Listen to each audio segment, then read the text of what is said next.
Isa sa mga magandang bagay sa panonood ng The Meg ay alam mo na kung ano ang makukuha mo. Nagbibigay ako ng pugay sa mga filmmaker dahil hindi nila nilihim ang kanilang layunin, nakatutuwang, malabo at puno ng Jason Statham. Lahat ng ito ay depende sa kung may sapat na katuwaan at bait ng sarili upang panatilihin tayong nakasakay. Si Statham ay nagpe-play bilang Jonas Taylor, dating pinuno ng isang rescue team sa dagat ngunit ngayon ay pinagtatabuyan matapos ang isang misyon na nakasira. Sa halip na mag-save ng buhay, nagpapakalasing siya sa labas ng Thailand. Samantala, $1 bilyon na research station na 200 milya sa baybayin ng China ang nakadiskubre ng isang bagong ecosystem sa ilalim ng Mariana Trench. Naglakbay ang isang koponan upang masiyahan ang pagkakadiskubre, ngunit inatake ng isang nakakaloka, malaking bagay na nag-iwan sa kanila ng hindi nakakapagsustenin na buhay. Sapat na upang muling bumalik si Jonas at subukan ang mapanganib na rescue. Ang The Meg ay medyo mabagal sa simula ng rescue mission na nagpapakilala sa mga karakter at nagpapakita ng hindi gaanong nakakagulat na panganib. Ito ay isang megalodon, ang ina ng lahat ng mga hiwas, at pinaniniwala ang patay na sa 2 milyong taon.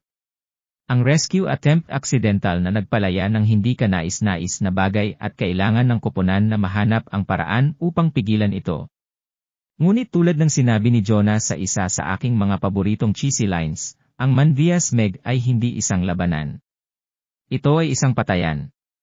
Hindi pa naisip ng sinuman ang mga totoong salita. Sa ikalawang bahagi, si Direktor John Turteltaub ay lubusang nag-adopt ng 1,950 as monster B-movie na plano. Nagiging mas absurd ang mga bagay, mas malaki ang mga espesyal na epekto, at ang kwento ay nagiging mas predictable. Hindi nangangahulugan na hindi ito nakakatuwa. Mayroong maraming mga mundo ng popcorn at nakakatawa na mga aksyon sa itaas. At sa panahon na tila nagpapakaseryoso ito, may sampolan ng cheesy na dialogue o isang partikular na malagim na sequence. Ang pretty good na supporting cast ay nakatutulong sa pag-navigate sa mga megalodon-infested na waters. Si Li Bingbing ay nagtatampok bilang headstrong oceanographer Suyin na nagpapatakbo sa research station kasama ang kanyang ama na si Winston Chow. Si Rainn Wilson ng The Office ay nagpapakatama bilang isang bilyonaryong financier at hit-or-miss comic relief.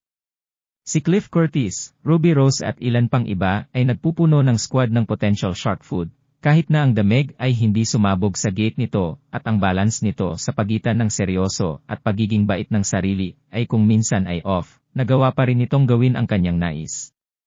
Sa loob ng kanyang karagatan ng mga klitse, one-liner, at ridiculous Manvias Sea Monster set pieces, ay isang fun at madalas na nakatatawa na bit ng throwaway entertainment.